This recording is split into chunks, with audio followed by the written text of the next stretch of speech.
Welcome to Cooper's Cogitations. We're exploring the fifth commandment. Honor thy father and thy mother, that thy days may be long upon the land which the Lord thy God giveth thee. There are those who would feel that women are second place. I don't see that. You have to go to my episode on the nature of God to understand the high place women have with God and with good men. They're meet, to help meet for man, equal to man. And man is not without the woman in the Lord. So if you want to do something, you have to have a spouse. In this day of women rule, men are often negated to second place. Some men respond by being inappropriate. But you have to be guided by God in all things, especially in marriage. Okay, now we're talking about false traditions. We know that the false traditions are the mainspring of all corruption. They have been, let me read it exactly. The creeds of the fathers, the influence of that spirit which hath so strongly riveted the creeds of the fathers who have inherited lies. I used to work when I was a little kid in a metal shop. And I would use a machine and tear metal before I could tear out a rivet sometimes. Rivets join metal and other things together, and when it's joined, removing that is difficult. When these false ideas are riveted upon our soul, especially when it's parental, societal, generational, political, economic, social.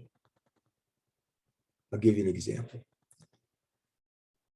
Brigham Young, Wilford Woodruff, John Taylor all said tax-supported schools are theft.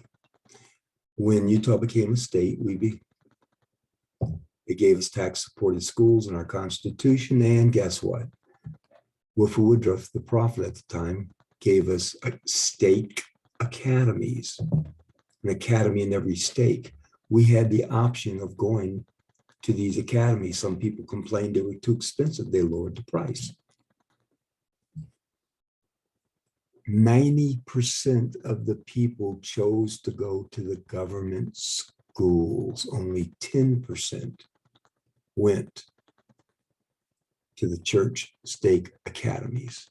So after, depending on where you were, some academies lasted 8 years, but some of them, most of them, and they all disappeared. David O. McKay was president of the Weber Stake Academy. Heber J. Grant went to a stake academy. Harold B. Lee and Pat Benson went to the Oneida Stake Academy. Okay, but 90% of the people did not. Bishops, stake presidents, Relief Society presidents, young women leaders, farmers, ranchers, cattlemen, businessmen, politicians, lawyers, doctors, school teachers. They didn't go to these academies. They didn't support the Lord's program. They went to the government school and learned socialism. George Buchanan says that when you do that, you go to tax-supported schools, and you think the government owes you a living, owes you an education. And after it owes you an education, you think the government owes you other things. Oh, no, that can't be right. He's on some sort of chocolate deprivation hallucination. Well, about 30 or 40 years later, Franklin Roosevelt is running for president with his socialism program. Heber J. Grant says, do not vote for Roosevelt.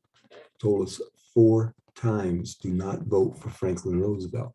But the people had been so accustomed to their tax-supported schools, their socialism, they liked the concept of more socialism. And that's where Heber J. Grant hooked up with Harold B. Lee, and they created the welfare program to remove the evils of the dole of the welfare state. Welfare state is theft. You support the welfare state, you support theft. Theft of money, theft of agency, theft of character. But they voted for Roosevelt 4 times.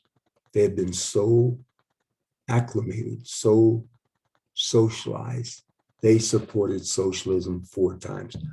We've been told for 100 years, 130 years, the Constitution's inspired. We've been told it's like the 10 Commandments, like the Doctrine and Covenants. How many have read it? How many of you read it? If you haven't read it, why not? It's in our scriptures. Why aren't you reading it? You vote, don't you? Well, for whom do you vote?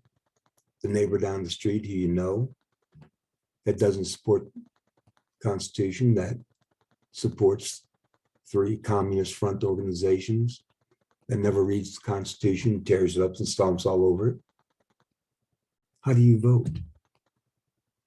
Oh, traditional. The families voted this way.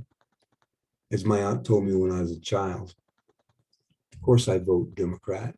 I'd vote for a donkey. She used the biblical term before I'd ever vote for a Republican. As my brother says, I'd vote for a yellow dog before I'd vote for a Republican. And people get locked into these mindsets, into these false traditions, and they are hooked. They can't get out. They think the government owes them.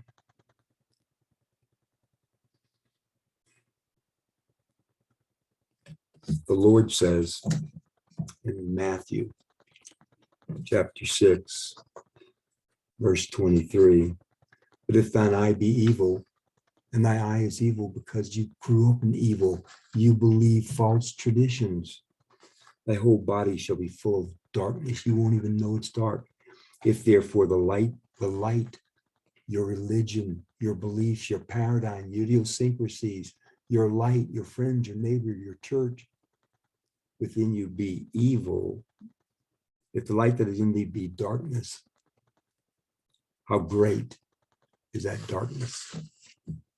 Because you're looking at the darkness and you're saying, it's light. It's light. My bishop, my stake president, my young men leader, my young women leader, my Relief Society president, my school teacher, my politician, my next door neighbor, my family. We all believe it. Why don't you? See how it is? And you're trapped. Well, as we go through the Bible and the Constitution, and we put these together, I hope to illuminate many false traditions. Many false traditions. And we'll illuminate some when we talk about murder in our next episode. Thank you very much.